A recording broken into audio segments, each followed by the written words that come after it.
some programs that many people may not be aware of called CRDP and CRSC, which is Combat-Related Specialty Compensation and Concurrent Receipt of Retired and Disability Pay. Because of an old law back in the 1800s, when a veteran who's retired gets a VA disability, it had been and is automatically reduces your retired pay by the amount that the VA check is sent to you separately.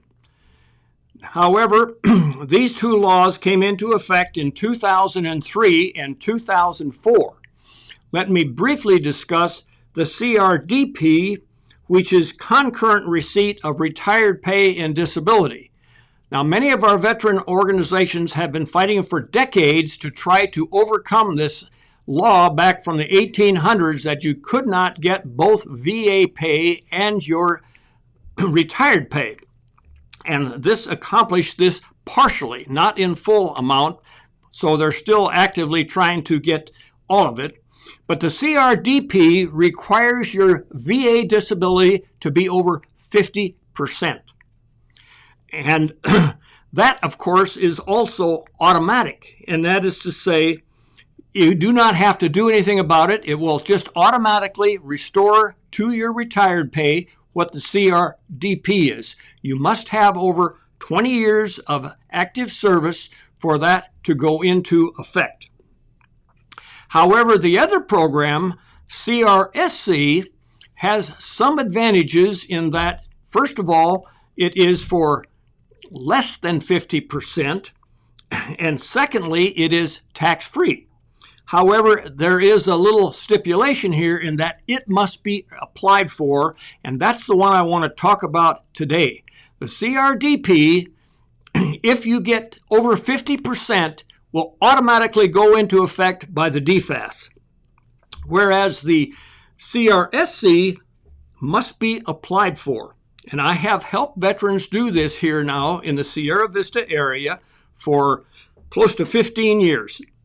And I'm here today to provide information and to provide help for anyone who is eligible for this program.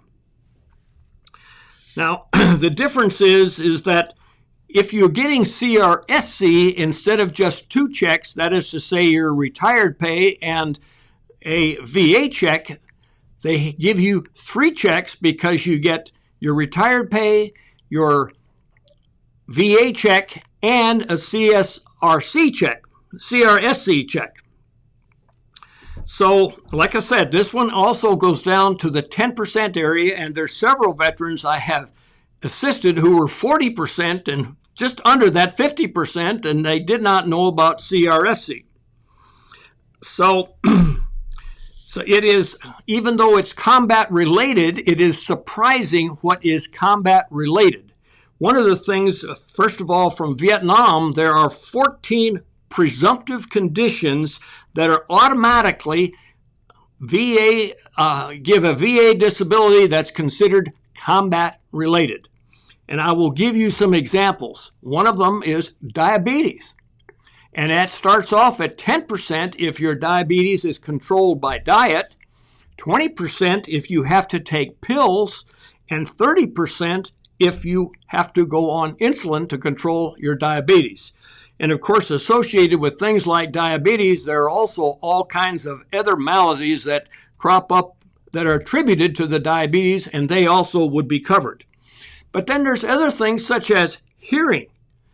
That is 10%, and that is, if you have, for example, a tour in combat, that's automatically considered, and you will get you some 10% disability, or another one, ringing in the ears.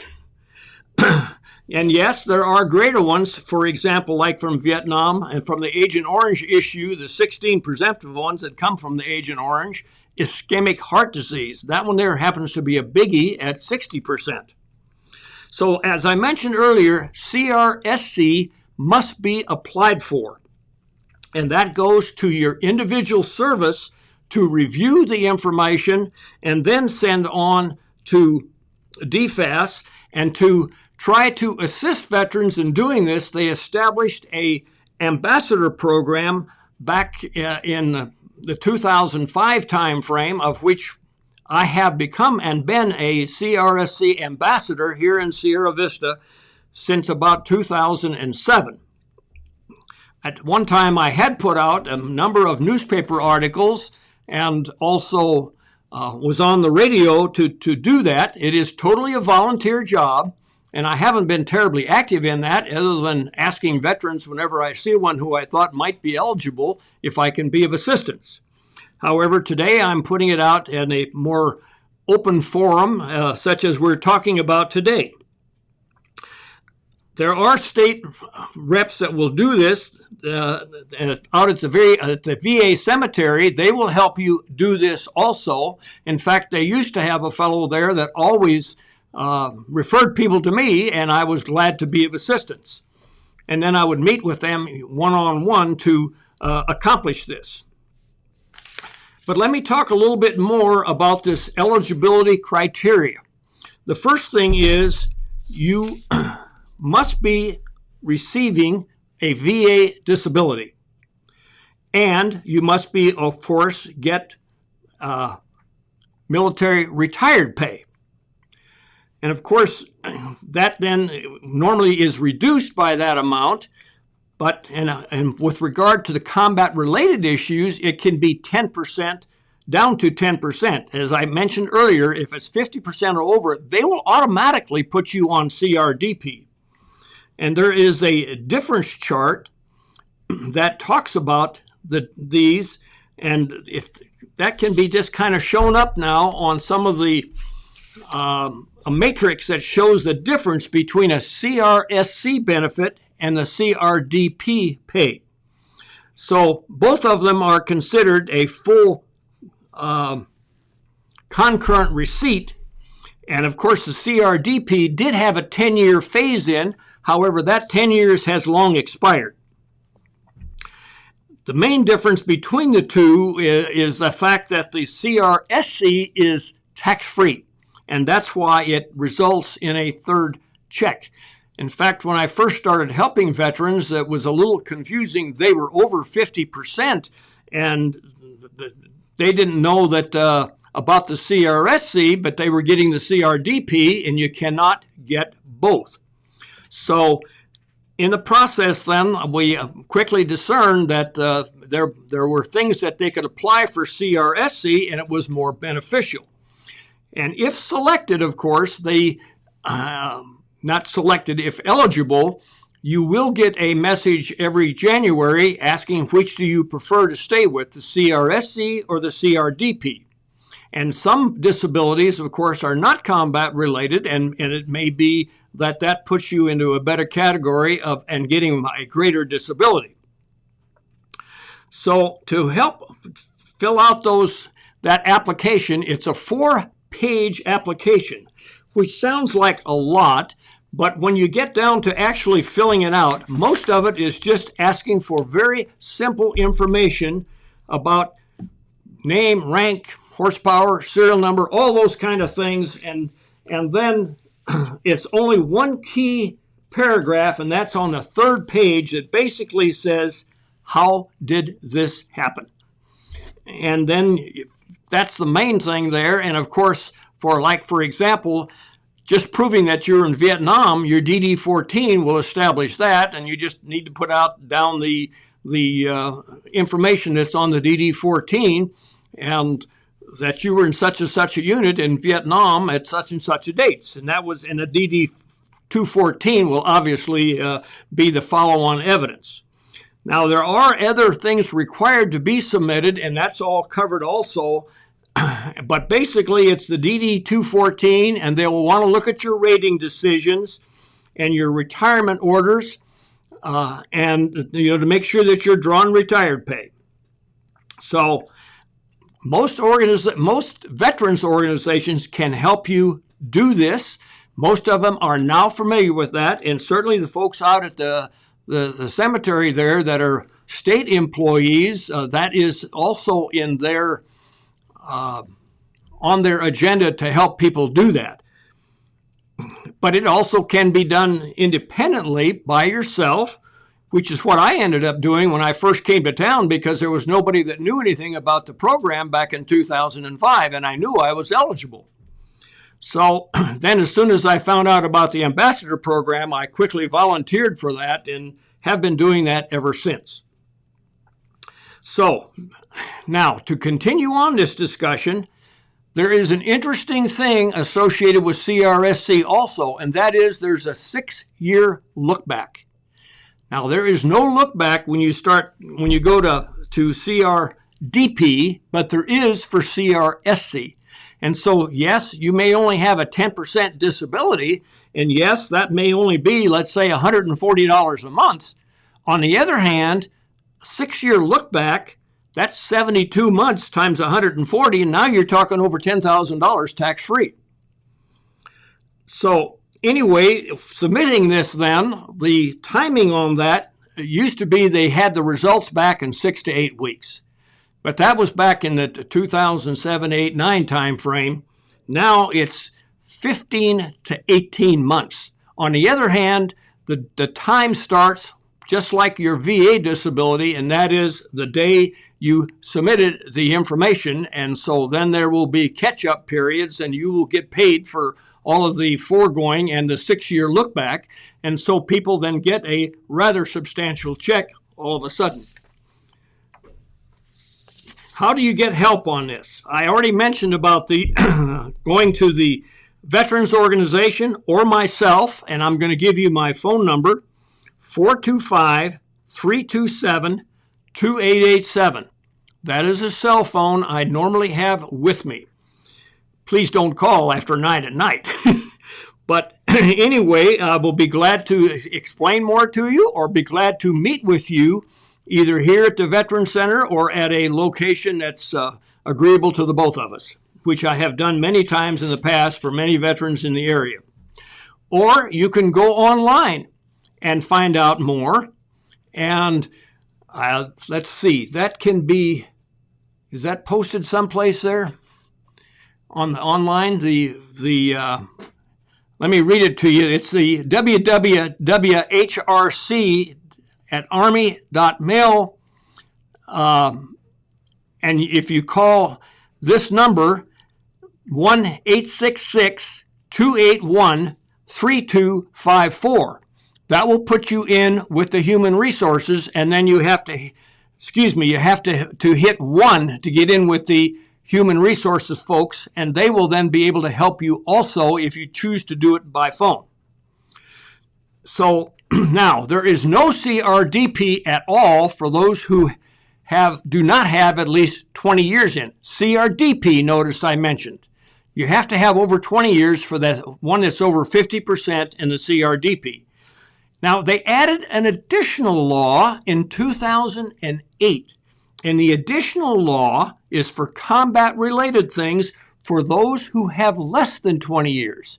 And you can understand why, because by that time, with the situation going on over in Iraq and so forth, there were many veterans that were getting a medical retired pay, but did not have 20 years in. So they were then not eligible for anything in terms of this concurrent receipt. However, this now is a possible option also to submit as under these for CRSC, and it's just as a little bit advantage to getting back some of your retired pay, because most who fall in this category, their retired pay is significantly less because it looks at the years of service, which in turn the CRSC does also. And I'll give you an example of one person I helped a few years ago when this program first came out, that he only had 2.5 years of active service, and he had at that time a VA disability. But of course, the VA disability was greater than his retired pay, so he basically got nothing other than the one check from the VA, which of course is tax-free. So we submitted then under CRSC, and even though he was 100%, unfortunately, they look at only giving you a 2.5% for every year service.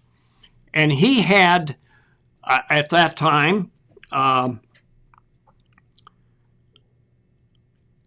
with 2.5 years service as a retired E5, he was only getting about $150 a month he only gets about $150 a month from CRSC. However, there is that 6-year look back that I talked about earlier, so that's still a nice chunk of change, and then thereafter $150 a month for the rest of your life. Now, if it is initially turned down, there even is a reconsideration form. And I should mention earlier, the original form is a DD Form 2860, a DD Form 2860, July 2011. And that, of course, ends up being submitted to your service. And, of course, along with the paperwork that's shown there, it will indicate what's the address to send it to each service. And of course, since I've been involved in this, the Army has changed it from their old Milperson in the D.C. area out to Fort Knox. That concludes just about everything I have to say about CRSC. And does anybody have any questions about CRSC that they would like to ask at this point in time?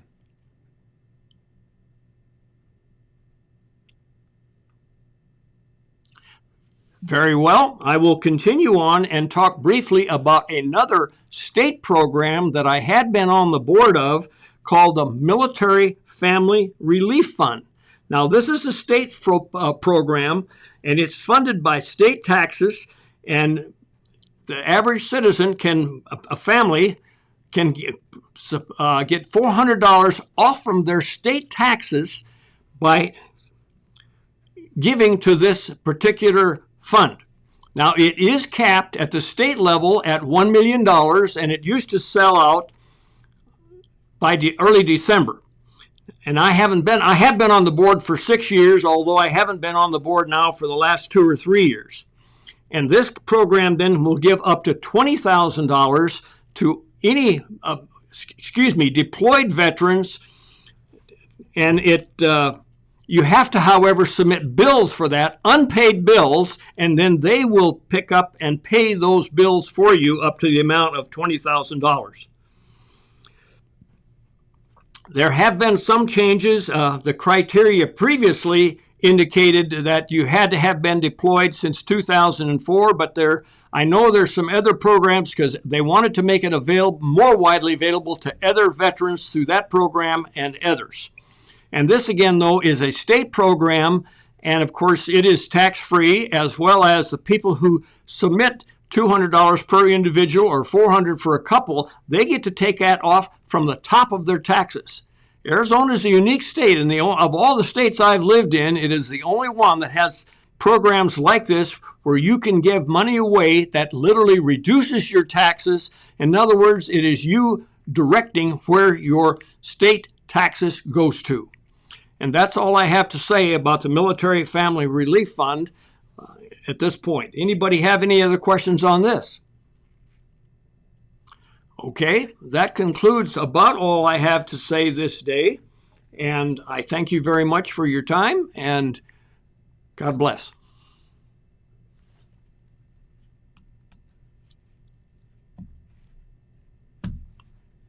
What do we hit? Double?